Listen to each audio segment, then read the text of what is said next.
इंसान भी कभी जंगल में रहने वाले इन जंगली जानवरों की तरह थे, जिन्होंने वक्त के साथ शिकार करना, आग जलाना, कबीलों में रहना सीखा और मानव जीवन को जीने के लिए अपने नियम कानून तय किए। पर क्या आपके मन में कभी ये सवाल आया कि इंसानों को लड़ना किसने सिखाया? ह्यूमन हिस्ट्री की पहली जंग होमो सेपियंस के बीच खाने और जमीन के लिए हुई थी। उसके बाद जैसे जैसे मानव जाति का विकास हुआ, वैसे वैसे जंग करने के तरीके बदलते गए और इंसानों ने जंग के नियम कानून बनाना शुरू कर दिए। पर अगर आपको ऐसा लगता है कि जंग में नियम और स्ट्रेटजीज सिर्फ हम इंसान इस्तेमाल करते हैं, तो आप गलत हैं। मैदान जंग का हो तो इंसान और जानवरों में कोई फर्क नहीं रह जाता और इंसानों की ही तरह जानवर भी जंग में फिजिकल और बायोकेमिकल वेपन्स का इस्तेमाल करते हैं और अपने वॉर रूल्स बनाते हैं, जिनके बारे में आज मैं आपको बताने वाला हूं। तो तैयार हो जाइए एनिमल्स की वॉर फील्ड के इस इलेक्ट्रीफाइंग एक्सपीरियंस के लिए। Factified. Facts on your face. Ant war rules. इंसान हो या जानवर, जंग हमेशा सर्वाइवल की ही होती है और जंग में जिंदा वही रहता है जिसके पास हथियार और हथियार चलाने की कला दोनों हो।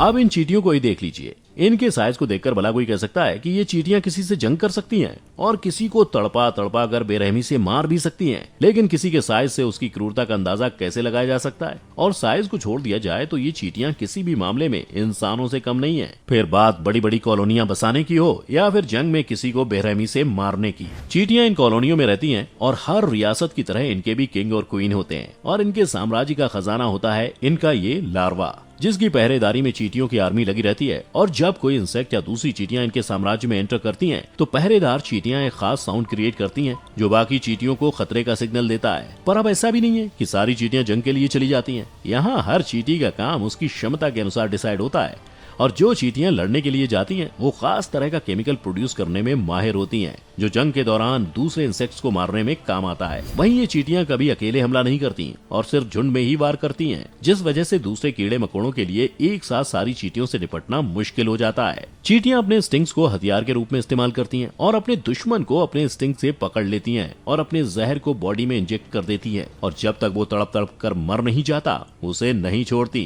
पर ज्यादातर चींटियां कभी भी किसी इंसेक्ट पर तब तक आक्रामक नहीं होती जब तक वो उनके घर में बिन बुलाया मेहमान बनकर ना आ जाए।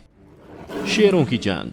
शेर जंगल का राजा, ये हम बचपन से सुनते आ रहे हैं। पर क्या आप जानते हैं कि अपनी इस रियासत को बचाए रखने के लिए शेर को क्या क्या करना पड़ता है और रोज कितनी जंग लड़नी पड़ती है? कभी शेरनी को पाने के लिए तो कभी झुंड का सरदार बनने के लिए। लेकिन वजह कुछ भी हो, इन शेरों की जंग का पहला नियम साफ होता है, मरो या मारो। शेर लड़ाई के जरिए अपना सरदार का फैसला करते हैं और जो शेर लड़ाई में जीतता है वही झुंड को लीड करता है और बाकी शेरों को उसकी सारी बातें माननी पड़ती हैं। वहीं जब तक झुंड में शेर जिंदा होते हैं, तब तक शेरनियां जंग या शिकार के लिए नहीं जाती और ये रूल दुनिया में पाए जाने वाले हर तरह के शेरों की प्रजाति फॉलो करती है और शेरनियों की रखवाली के लिए हमेशा एक या दो शेर उनके पास मौजूद होते हैं। इसके अलावा जानवरों के बीच अपने खौफ को जिंदा रखने के लिए शेर किसी और ताकतवर जानवर को जंगल में जिंदा नहीं रहने देते, जैसे चीता। चीता दुनिया का सबसे तेज दौड़ने वाला जानवर है और शायद शेरों को इनकी यही बात नहीं खलती, या फिर कोई और वजह भी हो सकती है। पर अगर कोई चीता शेरों की नजर में आ जाए तो उसका बचना नामुमकिन है। चीते की रफ्तार को मैच कर उसे मारना एक अकेले शेर के लिए मुश्किल होता है, इसलिए शेर हमेशा झुंड बनाकर चीते पर हमला करते हैं और चारों तरफ से उसे घेर कर उसे भागने नहीं देते। फिर झुंड का सरदार चीते को बेरहमी से मारता है और साबित करता है कि भले ही रफ्तार चीते के पास है, पर राजा वही है। बारबेरी मैकेक्यूज कहते हैं प्यार और जंग में सब जायज है और जंग अगर प्यार के लिए हो तो इंसान क्या, जानवर भी मर मिटने से नहीं डरते। और कम से कम बारबेरी मैकेक्यूज मंकीज के बारे में तो ये हम कह ही सकते हैं, क्योंकि इनकी ज्यादातर लड़ाइयां अपनी ही कम्युनिटी में होती हैं। दरअसल बारबेरी मैकेक्यूज मंकीज ग्रुप्स में रहते हैं, जिसमें एक राजा होता है और बाकी सिपाही। और जैसे आर्मी में सोल्जर, उसके ऊपर लेफ्टिनेंट, मेजर, कर्नल जैसी पोस्ट होती हैं, वैसे ही मंकीज के इस ग्रुप में भी होता है। यही नहीं, बारबेरी मैकेक्यूज में जब दो मंकीज को एक ही फीमेल पसंद आ जाती है तो उनके बीच में एक दंगल होता है और इस दंगल में जो मंकी जीतता है, फीमेल मंकी उसे ही अपना साथी चुनती है और हारने वाले मंकी को दोबारा अपने साथी की तलाश शुरू करनी पड़ती है। वहीं जब कोई जानवर इन पर हमला करता है तो ये एक सेना की तरह उस पर टूट पड़ते हैं।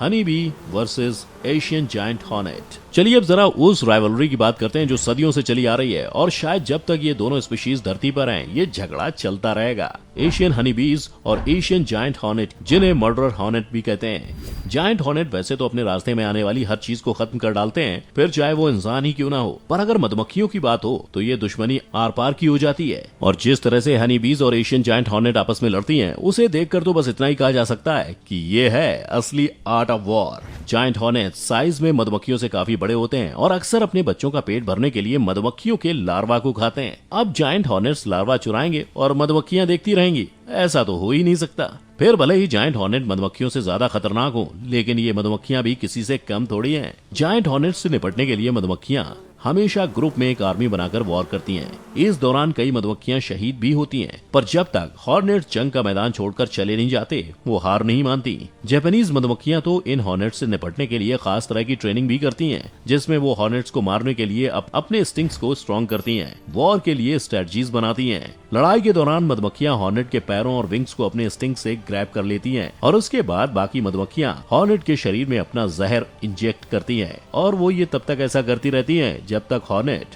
पूरी तरह मर ना जाए।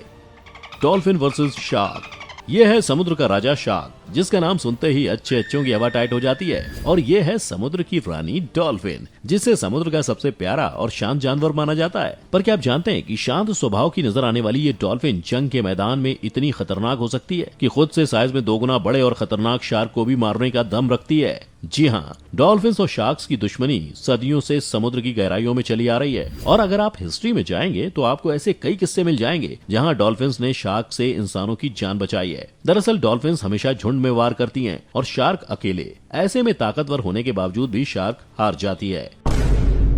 डॉल्फिन्स इस बात को अच्छे से जानती हैं कि शार्क का एक बाइट उन्हें खत्म कर सकता है, इसलिए वो जंग के दौरान शार्क से बचने के लिए अपनी फुर्ती का इस्तेमाल करती हैं। और क्योंकि एक साथ कई डॉल्फिन शार्क को बाइट और हिट करती हैं, इसलिए शार्क अटैक मोड से डिफेंस मोड में आ जाता है और खुद को बचाने के लिए भागने की कोशिश करता है। पर अगर डॉल्फिन्स की संख्या ज्यादा हो तो कई बार शार्क के लिए ऐसा करना पॉसिबल नहीं होता, और जब तक शार्क मर नहीं जाता, डॉल्फिन्स अपनी जंग जारी रखती हैं।